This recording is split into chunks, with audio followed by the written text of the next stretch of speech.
నెల్లూరు నగర mayor Sravanthi రాజీనామాను collector ఆమోదించారు. దీంతో ఈ నెల 18న జరిగే కార్పొరేషన్ మీటింగ్ కు ఎలాంటి ప్రాధాన్యత లేకుండా పోయింది. మరోవైపు మేయర్ అభ్యర్థిని మంత్రి Narayana, Nellore rural MLA Kotamreddy Sridhar Reddy decide చేయనున్నట్లు సమాచారం. నెల్లూరు నగర మేయర్ పదవిపై నెలకొన్న ఉత్కంఠకు తెరపడింది.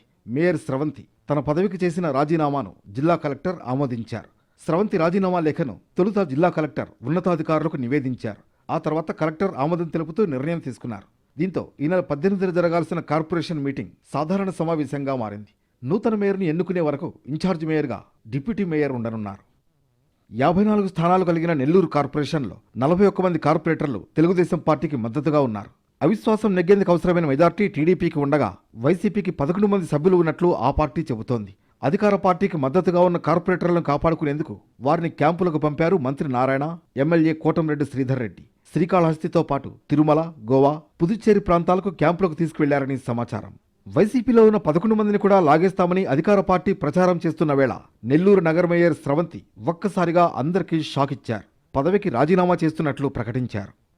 ఇప్పటికే అధికార పార్టీ వ్యూహాలకు వైసీపీ ఉక్కిరిబిక్కిరైంది. కార్పొరేటర్లను తీసుకువెళ్లడం ద్వారా టీడీపీని నిద్రలేపింది వైసీపీ.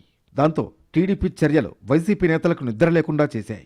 ఆ పార్టీలో మిగిలిన కార్పొరేటర్లంతా తమ పార్టీలోకి వస్తారని టీడీపీ లీకులిచ్చింది. మేయర్ స్రవంతి రాజీనామా చేయడంతో ఆ అవసరం ఇప్పుడు లేకుండా పోయింది. మేయర్ స్వయంగా గద్దె దిగడంతో అవిశ్వాస తీర్మానం ఆగిపోయింది.